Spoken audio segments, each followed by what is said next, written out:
ময়দা একসঙ্গে আমি মেখে রেখেছি। এটাকে এখন একটু তুলে নেব, লুচি করব।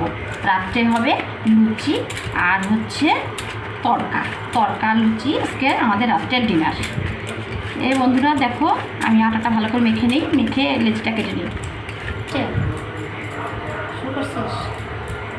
এই যে এইভাবে আমি একদম লম্বা করে একটা কেটে নিলাম, নিয়ে এরপরে ছোটো ছোটো করে এইভাবে লেচি কেটে নেব। লেচিগুলো কেটে একবারে বেলে তারপরে আমি ভাজতে নিয়ে যাবো করে। এরকম গোল গোল পাকিয়ে নিচ্ছি সবগুলোই। এই যে সবগুলো লেচি করে নিয়েছি। এই যে একটু তেল নিচ্ছি, আর এই চাকতির মধ্যে আমি তেল দিয়ে নিয়েছি, বেলনিটার মধ্যেও তেল দিয়ে নিয়েছি, নিয়ে আমি এখন বেলে নেব। একবারে সবগুলো বেলে নিয়ে তারপরে আমি ভাজতে নিয়ে যাব। বেলে না নিলে অসুবিধা হয়, ভাজতে ভাজতে বেলার আগায় না। আমি অত স্পিডে কাজ করতে পারি না, তাই আমি সবগুলো বেলে নিচ্ছি। এই সবগুলো বেলে নিয়েছি, এবার ভাজতে যাচ্ছি। কড়াই বসিয়ে তেল গরম করতে বসিয়ে দিয়েছি, সাদা তেল। এবারে একটা একটা করে ছেড়ে দেব।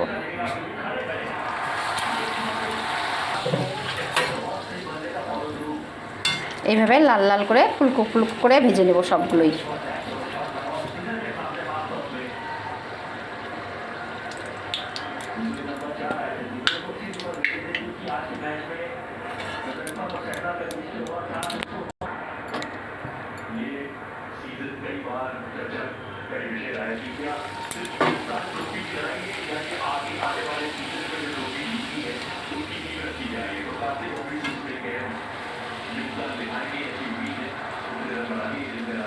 দেখ কি সুন্দর ফুলতেছে না? সেই লাল লাল হচ্ছে একদম ফুলে ফুলে। এরকম লুচি করলে খেতেও ভালো লাগে।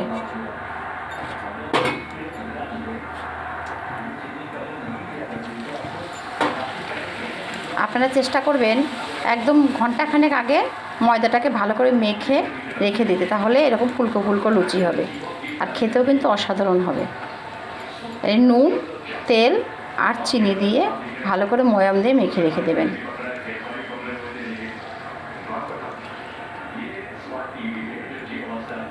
এভাবে সবগুলো ভেজে নিচ্ছি। এই যে 2 গামলা লুচি ভেজে নিয়েছি, এবারে খেতে দিয়ে দেবো। রাত্রি 10টা বেজে গেছে, চলো খেতে দিই। বেশ ফুলকো ফুলকো লুচি, আর তার সঙ্গে আছে তরকাটা দেখতেও দারুণ হয়েছে। খেতে এখন কেমন হবে, খেয়ে তারপরে বলতে হবে। খাও, খেয়ে বলো বিয়া কেমন হয়েছে। শুরু করো।